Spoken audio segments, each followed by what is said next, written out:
ఏదైతే బడ్జెట్ సమావేశాలు జరుగుతున్నాయో సమావేశాలు మొదలైన మొదటి రోజే వాకౌట్ చేసిన జగన్మోహన్ రెడ్డి గారు నిన్న దాదాపు 3 గంటల 45 నిమిషాల ప్రెస్ మీట్ పెట్టి బడ్జెట్ని అయితే చీల్చి చెండాడాడు.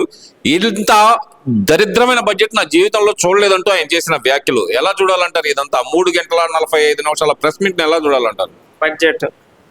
నువ్వు బడ్జెట్ గురించి ఎక్కడికి వచ్చి మాట్లాడాలా, నువ్వు ఎక్కడ కూర్చొని మాట్లాడావు?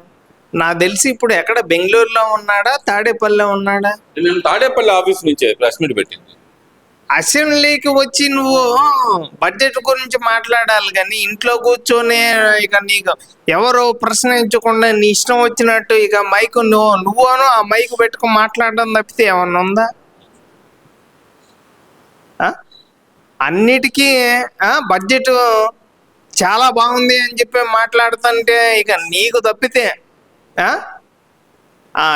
ఏం మాట్లాడుతున్నాడు? నిన్న ఆ మీటింగ్ లో గంత కుప్ప కింద అని చెప్పి మాట్లాడిన మాటలు మాట దొరికిందండి. పొరపాటున మాట దొరకకుండా ఉండిద్ది అయ్యింది. అసలు ఏం మాట్లాడుతున్నాడు ఏంటి? మళ్ళీ అదే ప్రెస్ మీట్ లో ఇక లోకేష్ గారు మొన్న కొలంబో వెళ్ళి మ్యాచ్ చూసింది కూడా అందులోనే మాట్లాడిందా? ఇప్పుడు లోకేష్ గారు తన డబ్బులతో తనకి ఇష్టం ఉండి వెళ్ళారు. ఆదివారం కొలంబోకి వెళ్ళి మ్యాచ్ చూశారు. అదేవిధంగా ఉదయం పొద్దున్న 9 గన్నవరం ఎయిర్పోర్ట్కి బిల్గేట్స్ గారు వస్తే రిసీవ్ చేసుకోవటం జరిగింది.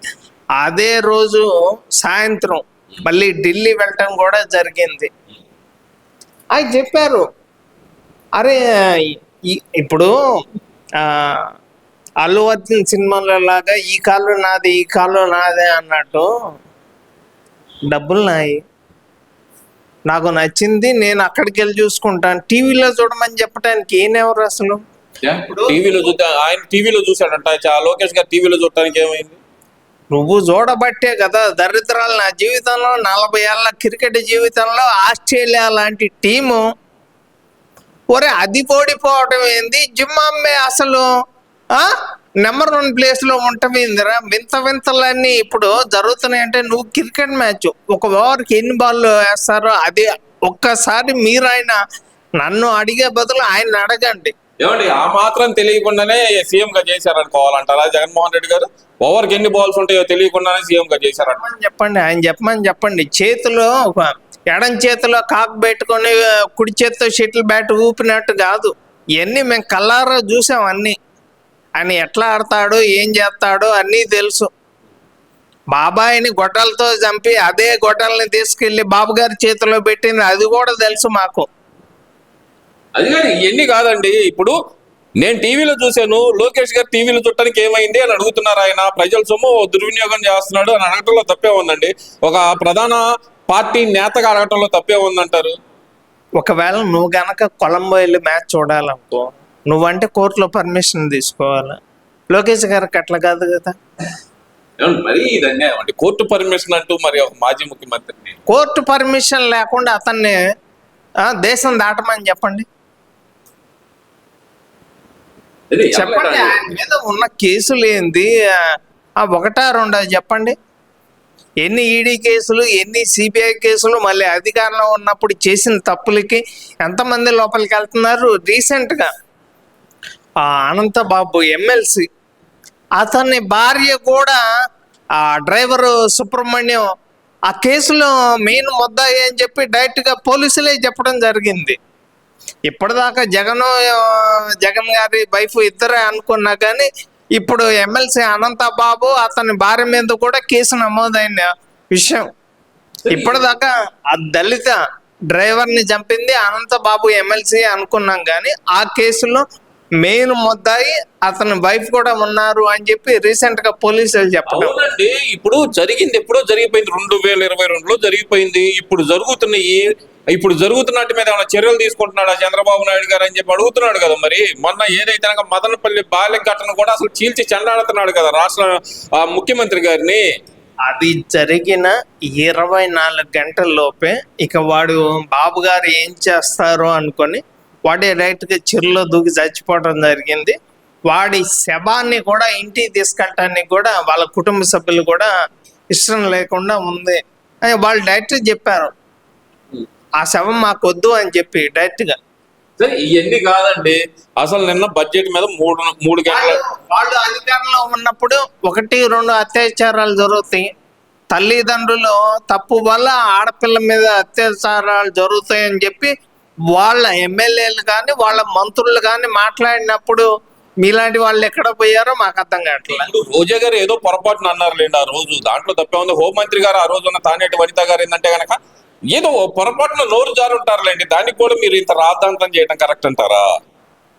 ఒక ఎమ్మెల్యేగా, ఒక మంత్రిగా, ఒక మహిళ అయ్యి ఉండి ఇలాంటి మాటలు మాట్లాడడం కరెక్ట్ కాదా చెప్పండి? ఏదో నోరు జారేది. ఏ నోరు జారేది, ఏం మాట్లాడుతున్నారు ఇలా వీళ్ళ రాజకీయ నాయకులు?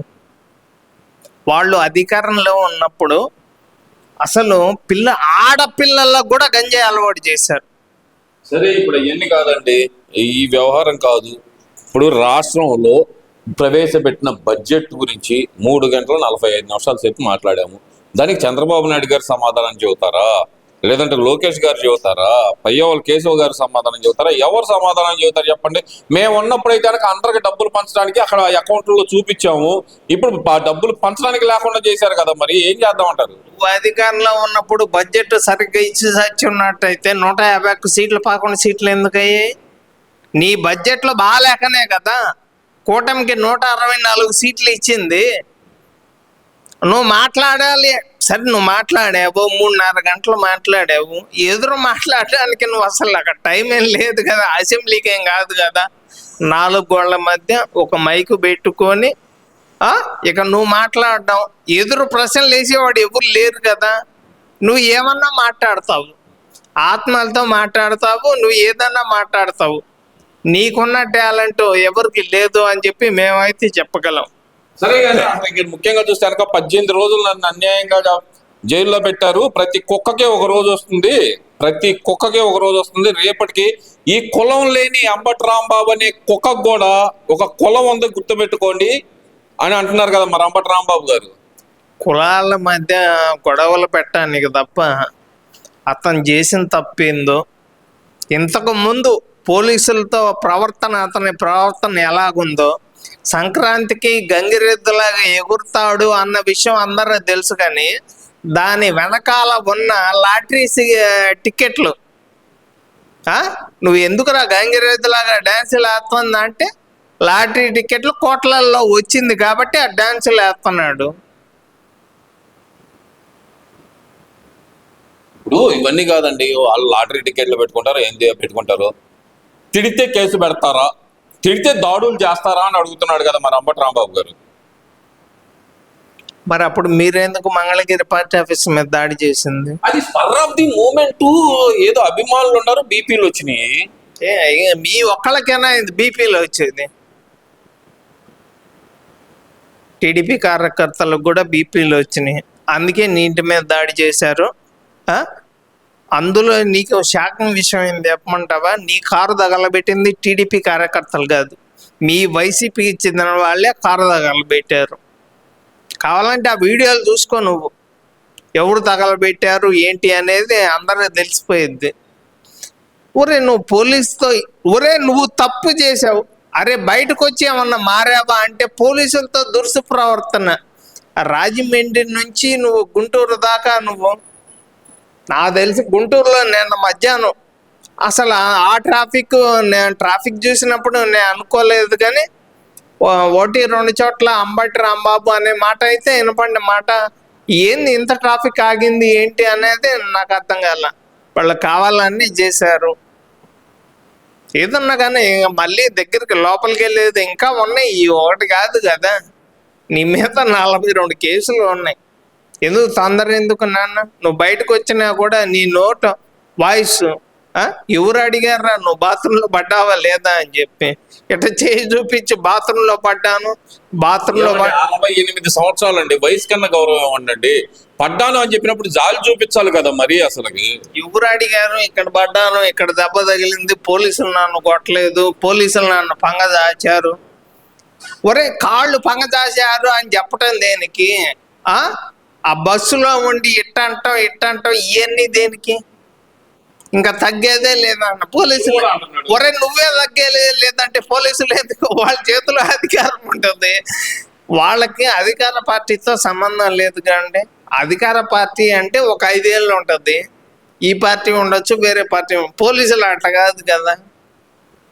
నువ్వే తగ్గేదే లేదు. నువ్వు ఎట్టంటే పోలీసులు ఏమంటారు, ఎట్టంటారు?